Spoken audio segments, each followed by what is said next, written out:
Қоқыстан табылған қазан. Өріс Яшкер қызы. Ыдыс-аяқ жинастырып жүрген Балнұр шкафтың ішінде орын алып тұрған қара қазанды қайда қоярын білмеді. Осы қазанды күйеуі екеуі Астанаға бөлек үй болып шыққанда енесі берген. Ішіне 5 литр су емін-еркін сияды. Бұған ет, бауырсақ пісіретін, картоп бұқтыратын. Кейін ас үй мебелін, оған қоса ас үй сервистерін алғаннан кейін әдемі ыдыстардың арасында бұл қазанға тұратын орын жетпеді. Бірде былай ығыстырады, бірде олай ығыстырады. Ретін таппайды. Осы қазанға тамақ та пісірмейтін болды. Өйткені ол тұрып жатқан әсем үйлерде көгілдір отын тартылмаған. Бәрі тоқ қуаты желісіне қосылған. Ас үйдегі плитка тек тоқпен жұмыс істейді. Плиткаға қазанның доғал табаны да сәйкес келе бермейді. Бейнұрға салса, бұл қазанды баяғыда-ақ далаға лақтырып тастар еді. Енесінің көзі тірі. Анда-санда осы үйге қыдырып келгенде тыныш отырмайды. Сол қазанды іздеп отырады. Іздегені де қызық. Беу, мына бір жылтыраған ыдыстарының түбі күйіп кетпей ме? Ана, баяғы қазан қайда? Мен берген. Сонымен лып еткізіп пысыра салмайсың ба десе, енді бірде қазанға піспегеннен кейін мынаның дәмі бір түрлі татитын сияқты ма маған? Ертең сол қазанға өзім сендерге әдемілеп палау жасап берейінші. Қайда тұр қане? Көрсетші, шкафтың қай жерінде? Деп бір қояды. Мына жақта тұр апа, міне, деп Бейнұр қазан тұрған жерді көрсетеді. Мына жылтыраған ыдыс осы заманның плиткасына сай. Өзіміздің осыған үйреніп те қалған соң, бауырсақты да осыған пісірамыз. Қайта қазаннан гөрі осы ыдысқа тез пісатын сияқты ма деп түсіндіргендей болды Бейнұр енесіне. Енесі енді келіннің неге екенін белгісіз, қазанды тастап қоймасын дейме қолпаштай сөйлейді. Бейнұр-ау, айналайын, есің бар ғой. Ана үлкен келінге үлкен қазанды, ал сендерге шаңырақтың иесі деп көкемнің көзіндей атасын айтқаны. Осы қазанды әдейі бөліп берген едім. Рас, замандарың да бәрі басқа болып жатыр. Сөйтсе де күнім, бұл қазанды сыртқа лақтырып тастап жүрме, ескертіп қояйын. Ырысы бар қазан. Тіпті пайдаланбасаң да үйіңде тұрсын. Анда-санда бауырсақ пісіріп қой. Іші қоңылтықсымасын. Тегінде менің де естігенім әрі көргенім бар. Айран пісетін күбімен ас пісіретін қазан жарықтық қаңсып бос тұрып қалмауы керек. Қазанда ырыс пен несібе тұрады дейді. Көп пайдаланбай бос тұрып қалса, шайтан ыдыстың ішіне әбден түкіріп білгенін істейді екенде, ырыс пен несібе шошып басқа жаққа ұшып кетеді дейді екен. Бұрынғылар олардың айтқандарының бәрі рас. Осы қазанды көкем атасын айтқаны. Мен келін болып енді түскен кезімде Бұхараға барған маған әдейі сыйға келіп, үрім бұтағың өсіп өнсін, ырыс берекең тасысын, жамандық көрме, жақсылық көр деп батасын беріп, алдымен бұған сүт пісіртіп, одан өзі дәм татып ішкені әлі күнге дейін көз алдымда. Көкем одан кейін осы қазанды қалай сатып алғаны жайлы айтып берді. Кетіп бара жатсам, бір үйдің көлеңкесінде тәжік пе, өзбек пе, бір қаба сақалды қарт мына қазанды алған адамның келіні ұл туады. Отбасында ырыс несібесі мол болып, жетатасына дейін еркін жетеді. Өйткені қазан сондай ырыммен 7 түрлі қоспадан шойын, темір, мыс, жез, алюмин, бір мысқыл күміс пен алтынның күлінен құйылған. Алған адам еш қашан өкінбейді. Жетатаға мұра болар құт қазан. Алғаныңа өкінбейсің деп отыр екен. Мына сөзді естіген соң қалай сатып алмасқа? Бұрылып барып, әлгі қарттан ақсырғам ұл туар ма екен деп ырымдап сатып алдым. Жаңағы қарт тегін адам емес екен. Алдың, енді жөніңе кете бер деген жоқ. Тоқтатып тұрып, алақанымды жайғызып бар ықыласымен көл көсір батасын берді де, бұл менің өз қолыммен жасаған жанағы 7 қоспаны балқытып құйған соңғы қазаным және қазынам. Кәсібімді үйренгендер көп ақша төлейді, сауытқа кетіп қалды. 70 жылдан астам атадан балаға мұра болып келе жатқан шеберханамды, оған жалғанып тұрған үйімді, қора-қопсымды үкімет тартып алып бұзбақшы. Орнына құс фермасы салынады дейді. Соңғы қазынам болған соң ба, іштен шыққан балам сияқты, деп кемсеңдеді ақсақал. Мен тағы да қалтама қолымды салып, қартқа ақша берейін деп едім, ол алмады. Өз бағасынан да артық бердің, енді ол болмайды, деді. Жақсы ырым қылып ақсырғама әкелдім. Құдай қарттың айтқаны келсін дегенде көкем, қалай осы қазанды пайдаландық, солай Есболсынның көкесі басқарма бастығы болды. Құдай несін айтасын, күнде үйде мал сойылады, күнде қонақ. Бұл қазан ба, енемнің бір қойдың еті түгел сыйып кететін қазаны болған. Ол да жер ошақтан түспейді. Малдың басы да өсті, жаман болған жоқпыз. Қос-қостан 10 литрлік самауырын селкілдеп ол қайнап тұрады. Колхоздың бастықтары, ауданнан келген уәкілдер біздің үйді босатпайтын. Мен де шаршамайтынмын. Есболсынның папасы да шаршамайды. Қонақжай, мейманжай болдық. Көкем әйтеуір маған риза болатын. Ақсырғашым, біздің кемпірдің енесін айтқаны. Топырағынан жаратылған, қолы кең, қабағы ашық. Содан соң бұл үйден қонақ кетпейді, айналайын. Осыныңнан танба. Әр қонақтың өз несібесі бар, дейтін көкем. Әр келген сайын. Қонақтар келіп қалады ма екен деп, сексеуілдің шоғын өшірмеймін. Күлге көміп қоямын. Күз, көктем кезінде пештің тамызығын дайындап, отынды құрғатып қоямын. Ұнды қаптап әкеліп қоямыз сарайға.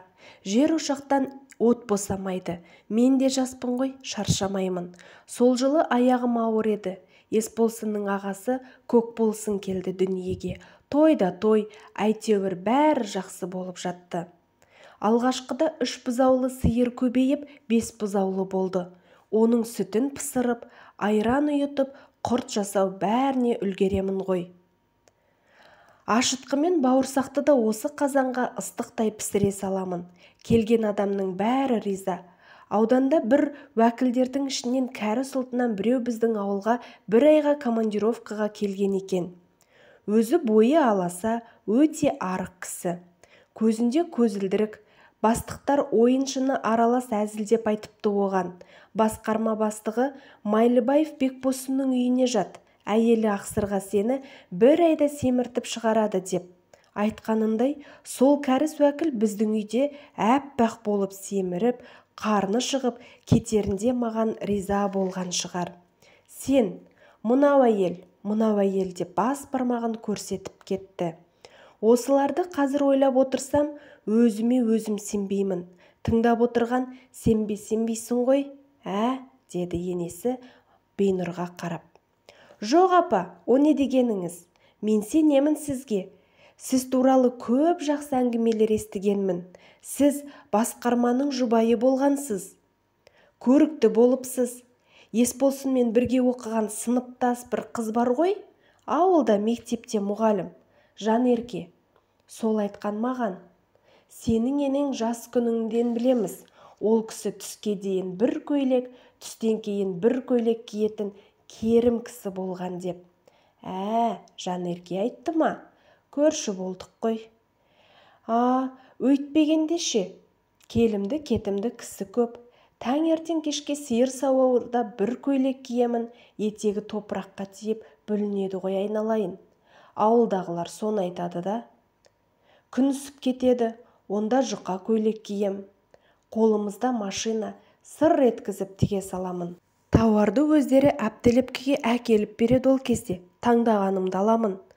Сіз көрпелерге де ақ матадан тіс тігеді екенсіз ғой апа.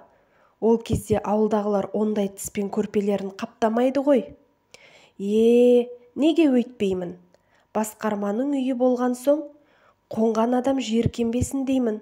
Колхоз бастықтары келеді шіренген. Бір қонып кеткен соң жуып, ертесінде басқа тіс қаптап қоямын.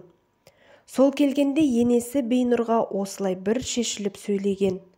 Өзі берген қазанға ертесі әдемі, дәмі ауыздан кетпейтін палау пісірді. Сөйтсе марқұм ұлына Астанаға бой жазып келген екен. Соңғы рет өз қолынан ұлы мен келініне, немерелеріне татырған дәмі екен. Артынша ауылға барған соң бір айға жетпей енесі Ақсырға үлкен ұлы Көкбосынның қолында қайтыс болды. Бейнұрға кейін енесі айтқан сөздері қайта-қайта есіне оралып жүрді.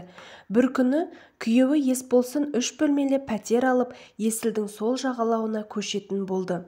Үйдегі заттардың бәрін буып-түйіп, әрине Бейнұрдың еншісінде. Бұл отырған 2 бөлмелі пәтерін барлық жиһаз жабдықтары мен үйді сатып алатындарға қалдырды. Ас үйдегі жабдықтан Бейнұр септірі қымбат ыдыс аяғын өзіне алып кетуге жиыстырды. Осы кезде шкафтың бұрышында тұрған қара қазанға көзі түсті. Мұны не істеу керек? Қазан қайда?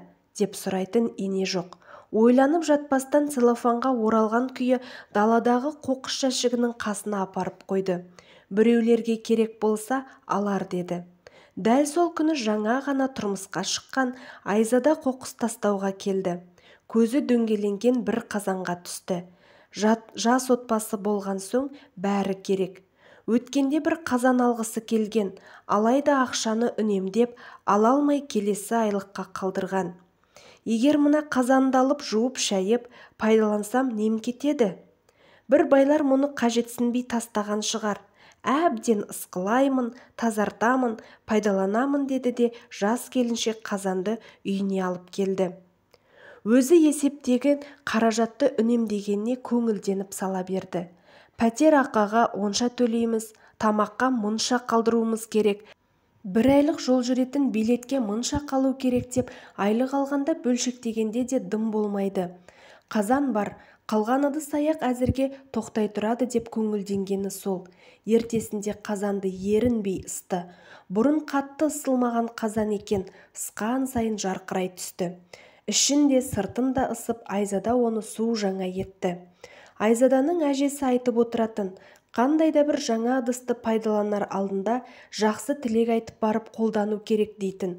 Сол есіне түсіп, қазанға су құйып жатып, қазаным, асымды мол қыл, жұғымды ет, татымды қыл, үйіміз берекелі болсын, қазаннан ас түспейтін берекелі болсын, әумин деп өзінше тілек айтты.